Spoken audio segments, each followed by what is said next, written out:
Okay, making videos is no joke. That stuff is hard. I can see why so many videos suck.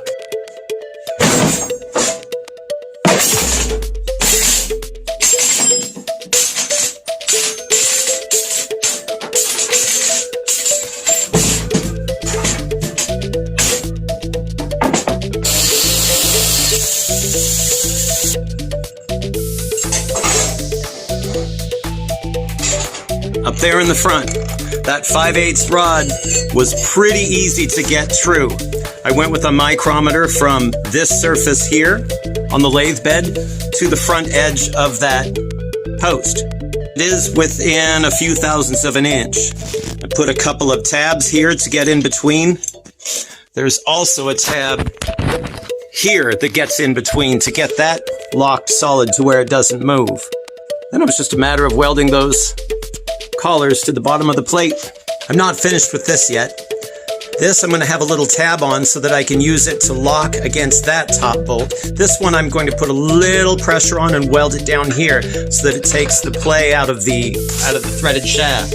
Then I'll figure out the maximum top and the maximum bottom adjustments, hack off the end of this accordingly, and then weld that wing nut to the bottom of the threaded shaft so I can use it as an adjustment.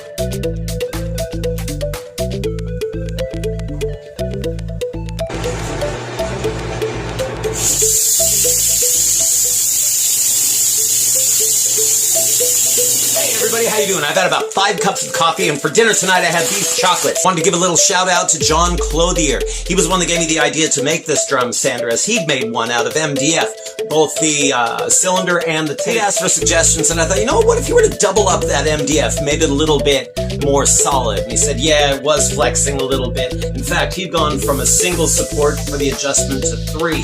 And the more I got thinking about it, I thought, you know what, this could be made pretty easily out of steel. You can get rid of the MDF altogether. I decided to go with 1/4-inch plate, and that ended up just being insanely heavy, so I went to 3/16. Because you know, it's 19-inch square 3/16 plate steel. With everything else, I went 5/8. Then I put a 5/8 threaded shaft in the front on a bolt so I could lift and lower the table. It should be parallel. It should be planar. Hey, kitty! Kitty, come. Kitty, sit. Sit. Go, kitties. Yeah, I think so. The moment of the truth! This is the time! I'm getting all foggy! Alright, it's rolling toward me. On. Stand at the side. Nice and calm. Light pressure. I think I feel okay to reach over. Second clearance. Got at least 6 inches, keeping my face back. You know, touching is in the grab. Getting a little chatter. Gonna go more solid on the push stick. Got my fingers against the steel. Compressing my hand, pushing against the steel. And the work. Through.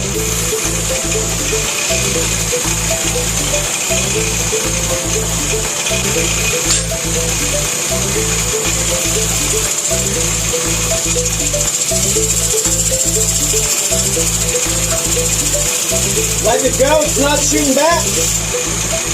Giving it a turn, 1/4 turn.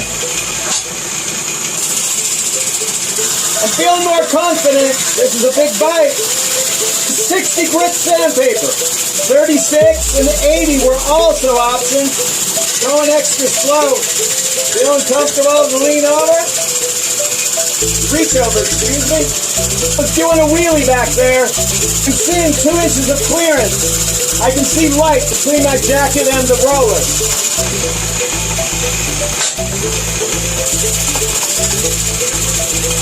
Gonna use a push stick behind. Oh yeah, that's the ticket. Yes. I'm gonna go play with the micrometer. 891. 896. 896. 894. I am burning toast. Ow, ow, ow. I'm considering that project a success. If you made it this far to the end of the video, thank you so much for watching. This is the first one I ever made, and I tell you what, making videos is hard. Gotta give props out. Again, John, thank you very much for the idea. I would not have done this had it not been for you. It was your genius of truing up the cylinder using the table. Genius. Anyhow, looking forward to projecting, and again, thank you so much for watching. I do appreciate it. And please take care of yourselves. Be happy. Anybody recognize the Harbor Freight? With a 2-horse motor on it, baby. What? That 3/4 horse motor was really underpowered. And with the 2-horse motor, it's still underpowered.